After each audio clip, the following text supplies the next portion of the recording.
All right, let's jump right into this explainer. Today, we're going to pull back the curtain on the hidden linguistic machinery that actually builds business strategy. Whether you're a seasoned executive or a management student analyzing your very first case study, we all tend to think of strategy as, pure numbers, market forces, and objective data. But today, we're looking at the words beneath the numbers.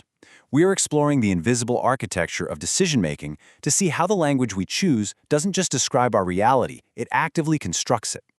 You've probably been there, right? As managers, we constantly face ambiguous situations exactly like this one. Reality doesn't come neatly packaged in a multiple-choice format where the meaning of every option is already settled for us. When declining profit hits or some massive new technology suddenly emerges, how we answer these initial questions completely organizes our subsequent analysis and actions.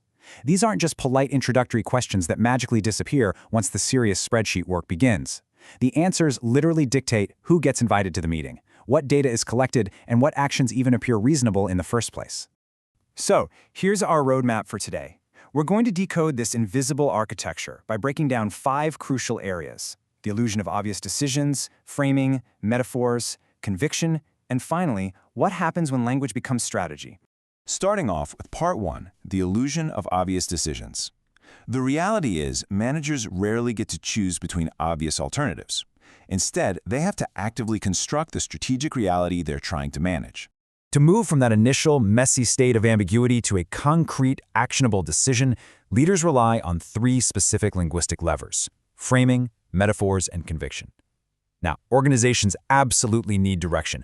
A leadership team that keeps every single interpretation permanently open, well, they're going to struggle to get anything done.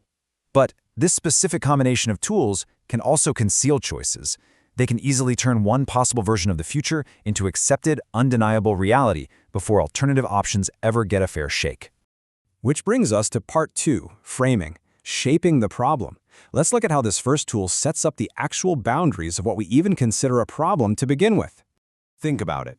Organizations need frames because reality is just way too loud. It contains way more detail than any decision-making process could ever possibly accommodate.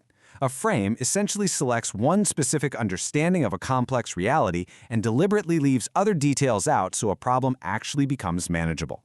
It's literally like the wooden beams of a house. A frame dictates the entire shape of the strategy that you build around it. Just as the structural timbers define where the walls and the roof go, a conceptual frame defines your decision environment. Now, an effective frame simplifies things without pretending to include everything. But here's the catch. The real danger for managers arises when that simplification disappears from view, and we start treating our limited little frame as if it were the entire situation itself. Let's say you've got a production site that's just consistently bleeding money. Every bullet point here contains genuine aspects of that situation, but notice how they establish entirely different decision environments.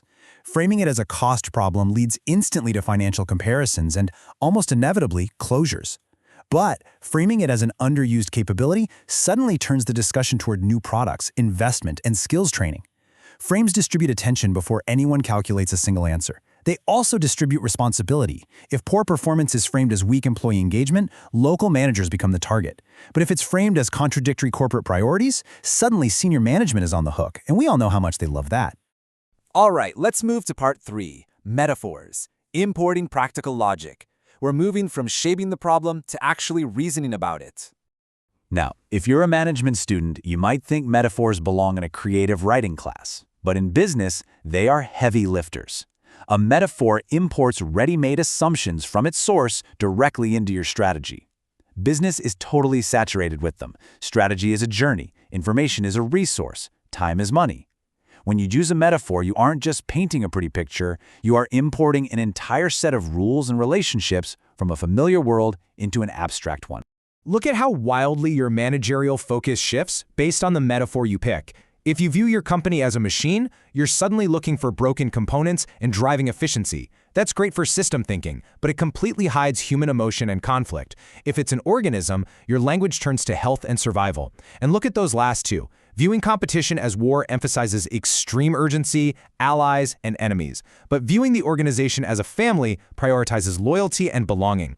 And honestly, leaders use this flexibility politically all the time. A manager might invoke family loyalty when asking you to work over the weekend, but then suddenly switch to machine-like market discipline when announcing layoffs. Let's look at something super relevant right now. artificial intelligence. The AI race metaphor demands dangerous acceleration. Races have leaders, they have laggards, and speed is everything.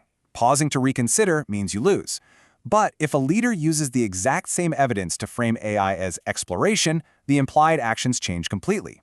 Exploration justifies careful learning, focused experiments, and selective commitment. Neither language is neutral. The goal isn't to somehow avoid framing, that's impossible. It's to figure out which interpretation is actually supported by the evidence and appropriate for the consequences. Moving on to part 4, conviction, establishing the inevitable. Once your frame and metaphor are set, this is how you sell it. So a frame selects the understanding. A metaphor provides the logic. Conviction is the language that makes that understanding appear established, urgent, or even completely inevitable.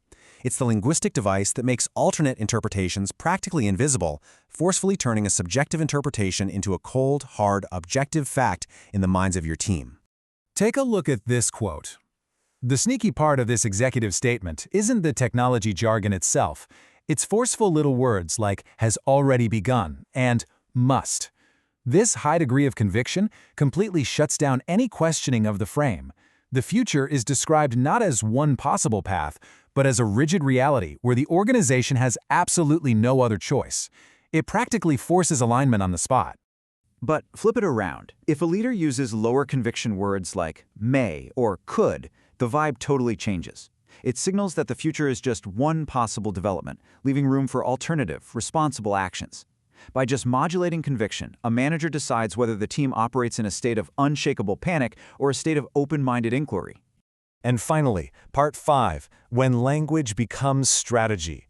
Let's see what happens when these linguistic choices stop being just words in a meeting and become permanently hard-coded into our organizational reality. We've all heard the metaphor of an innovation pipeline, right? It sounds fantastic. But what happens when that metaphor materializes into actual project management software, resource allocation, and review gates? It strictly organizes reality. Ideas must now be located at a specific stage. Managers start asking how fast things are moving through the pipe. Because of this embedded metaphor, ideas that develop organically or ideas that actually need to move backwards to be refined suddenly appear disorderly or like they're failing. The metaphor has literally begun organizing reality in its own image. Language literally embeds our priorities and drains attention away from alternatives. If the boss walks in and says, look, this is fundamentally a cost problem, they are doing way more than just emphasizing cost. That word fundamentally is a powerful sorting mechanism. It takes local knowledge, community consequences, long-term flexibility, and shoves them all to a secondary level. Sure, they might still get mentioned in the meeting, but they now have to justify themselves from within a box that has already been rigidly defined by finance.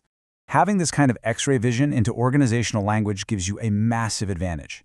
So I want to leave you with this to chew on for your own leadership. Take a look at the frames, the metaphors, and the conviction in your recent emails or presentations. Are your linguistic choices simply describing your strategy, or are they blindly controlling it? Start paying attention to the words beneath the numbers, and you'll uncover the true foundation of your strategy. Thanks for joining me on this explainer.